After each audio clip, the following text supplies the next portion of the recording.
लेकिन गुरदासपुर से अनीता इस वक्त हमारे साथ में। अनीता, अपना सवाल पूछिएगा।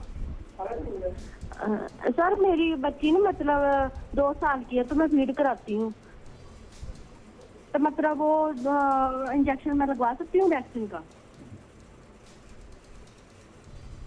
डॉक्टर कनिका, क्या लगवा सकती हैं ये इंजेक्शन? इसके लिए भी अभी इंटरनेशनल गाइडलाइंस ने अप्रूवल दे दिया है कि वैक्सीनेशंस लगा सकते हैं lactating and breast feeding mother's, लेकिन इंडियन गाइडलाइन का भी हम वेट कर रहे हैं वैक्सीनेशन के लिए। हमारी जो federation of obs and gynae society of India है वो बिल्कुल कहती है कि लगाना चाहिए, लेकिन बस हमें ministry of health and family welfare का, गवर्नमेंट ऑफ इंडिया के अप्रूवल का इंतजार है। बहुत जल्दी ही हम भी इंतजार कर रहे हैं, बहुत जल्दी ही ये गाइडलाइंस हमें अप्रूवल दे देंगी एंड उसके बाद आप लगा सकते हैं। प्रथा सिंह हैं हैदराबाद से, अपना सवाल पूछिए।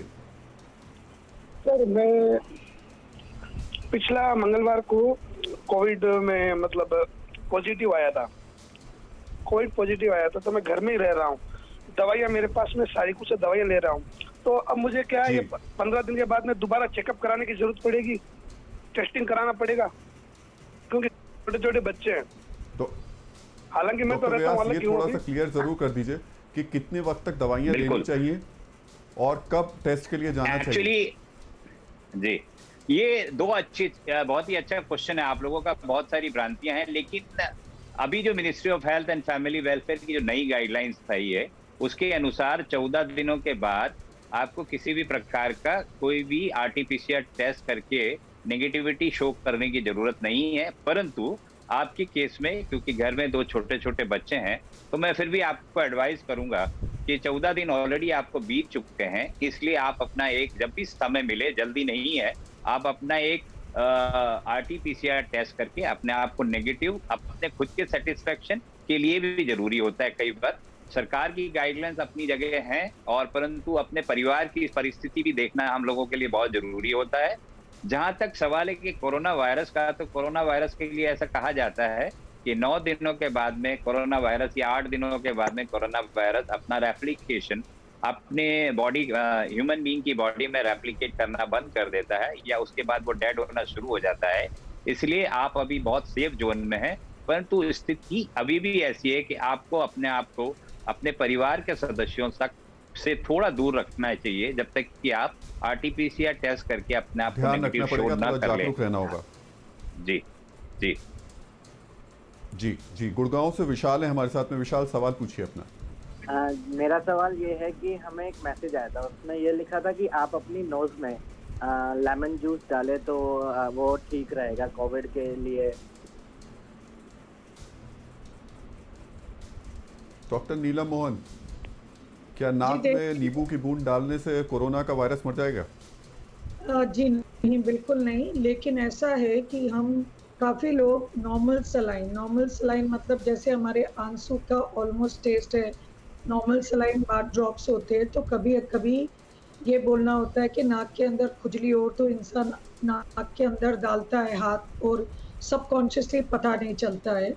तो इसीलिए वो नॉर्मल सलाइन के ड्रॉप्स डालने से कि कुछ भी अगर आपके अंदर गंद इकट्ठा हो जाता है जैसे, तो वो पिघल के निकल जाए, ताकि आपको उंगली अंदर ना डालनी पड़े। ये एक्सप्लेनेशन दिया जा रहा है, ये नहीं कि अगर आप नींबू डालें तो उससे फ़ायदा हो। लेकिन मैंने एक योगा मास्टर को टीवी माध्यम में सुना था कि दे से कि 1 ड्रॉप ऑफ ऑयल डालने से भी आपका, बेसिकली उनका ये कहना है कि कचरा आपका निकल जाए नरम होके, ताकि आप उंगली अंदर ना डालें। पर यह गारंटी नहीं है कि कोरोना का वायरस हटेगा। लेकिन डॉक्टर कनिका, एक सवाल यहाँ पर यह भी है कि जो प्रेग्नेंट महिलाएं हैं इस वक्त में, और जो बेबी है उनके अंदर डर उनको ये भी है कि कहीं कोरोना वायरस उनको किसी तरीके का प्रभाव ना डाले, कोई नुकसान ना पहुंचाए। अभी तक क्या लग रहा है और क्या एहतियात बरतने की ज़रूरत होती है इसमें?